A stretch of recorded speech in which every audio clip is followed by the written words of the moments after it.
নমস্কার বন্ধুরা, আমার রান্নায় সবাইকে স্বাগত জানাই। আমি আজকে শীতের একটা সবজি বানিয়ে দেখাবো। আপনারা দেখতে থাকুন আমি এই সবজিটা কিভাবে বানাচ্ছি। প্রথমেই আমি কিছু সিম কেটে নিয়েছি। সিমটা গোটা গোটায় রেখেছি, চারিদিকে যে সিডটা হয় সেটাকে কেটে নিয়েছি। তারপরে আমি সর্ষের তেল দিয়ে দিয়েছি। এটা অবশ্যই আমি সর্ষের তেলে বানাবো, কারণ সর্ষের তেলে যে কোনো সবজি বানালে অনেক বেশি টেস্ট হয়। তার মধ্যে আমি কালো জিরে ফোড়ন দিয়ে দিলাম, আর দুটো শুকনো লঙ্কা দিয়ে দিলাম। হালকা ভাজা হয়ে গেলেই এবার এর মধ্যে আমি পেঁয়াজগুলো মোটা মোটা করে কেটে রেখেছি আগে থেকেই, সেই কাঁচা পেঁয়াজগুলো আমি তেলের মধ্যে দিয়ে নাড়াচাড়া করে নেব। অনেকেই আছেন যারা সিম খেতে একেবারেই পছন্দ করেন না।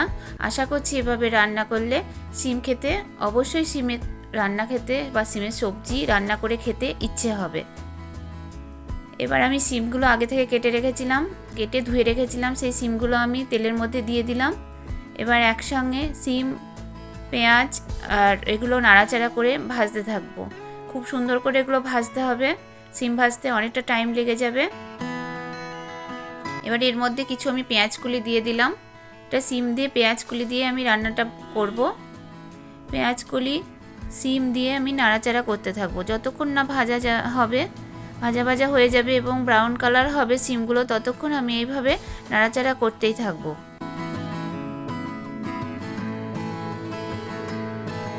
যারা সিম পছন্দ করেন না তাদের জন্য এই সবজিটা স্পেশালি তাদের জন্যই। সামান্য পরিমাণে আমি পরিমাণ মতন লবণ দিয়ে দিলাম, সামান্য পরিমাণে হলুদ।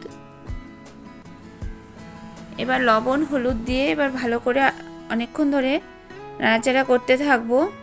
এই সবজিটায় আমি বিশেষ মশলা ব্যবহার করিনি। এবার আমার সিমটা ভাজা ভাজা হয়ে গেছে, ব্রাউন কালার হয়ে গেছে, দেখতেই পাচ্ছেন কেমন গাগুলো চুপসে চুপসে গেছে।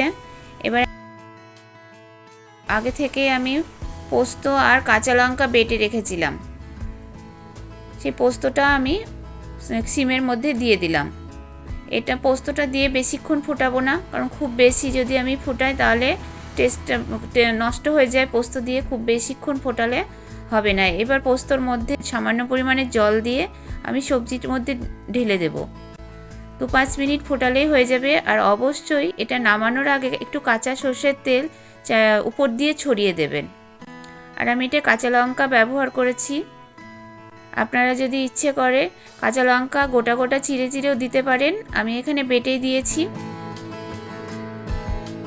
রান্নাটা প্রায় আমার শেষের দিকে, আর আমি হলুদ দেব না, এই কালারটাই থেকে যাবে। এভাবে আমি কিছুক্ষণ ফোটাবো। রান্নাটা প্রায় শেষের দিকে। তাহলে বন্ধুরা আজ এই পর্যন্তই। যদি রেসিপিটি ভালো লেগে থাকে অবশ্যই একটা কমেন্ট করে জানাবেন। নমস্কার।